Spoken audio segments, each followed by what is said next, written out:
So say a bit about your own preparation then. So not the intellectual Stanislavski thing, but this immersive entering into the emotion of it. Tell me more about that. You're preparing to play Padre Pio. What's involved in that? Yeah, because Stanislavski's like therapy. It's like therapizing, right? Which is really heady. Yeah. And let's focus on childhood trauma and the problems and things like that. Pio, right? So you wind up with this enormous responsibility. Yeah. And you learn how enormous it is the further in you go. And you start to get very scared. And that fear motivates, like all things, fear and discomfort motivates like growth and change. And so I get this, I'm tasked with this enormous thing, which feels like, and this is a whole story in itself, how the role even came to me, but which also feels miraculous and unearned.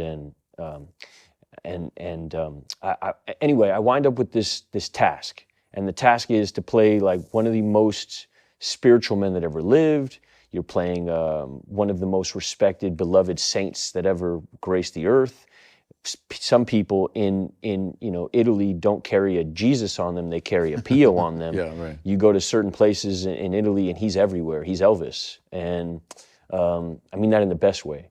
And you recognize rightly that this is more than a role. That this is Pio's interesting. Because Pio also saved my life. I mean, it's not just like a movie or something like that. And I don't mean that lightly. Let's hang on to that. I want to get back to that, of course. Okay. I want to ask you maybe one more thing about acting. If you like immersive experiences and you get tasked with playing Pio, your life is going to change. Well, I see that, for sure. That happened to you. Yeah. Here's what I want to ask you about, though.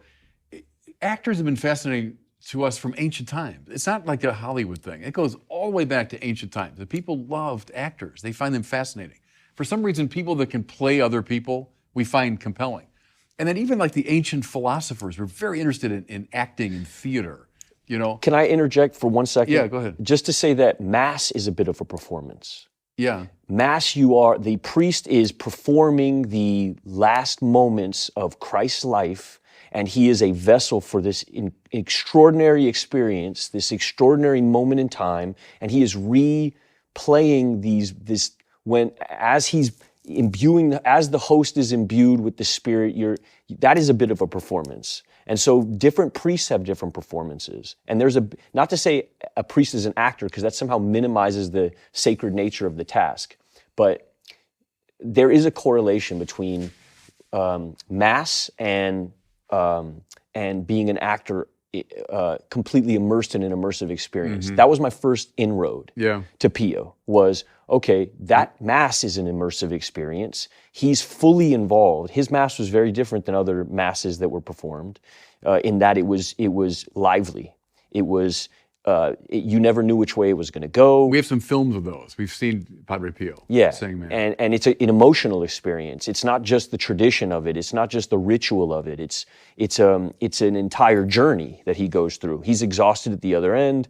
He's sweating. He's dripping. He's crying. There's snot. It's like the man went to battle. He went to war. And it feels like there's a death that happens and a resurrection. And it's extremely emotional, which is how he touched people. He didn't touch people through like these profundities that he spit. He was also an immense feeler.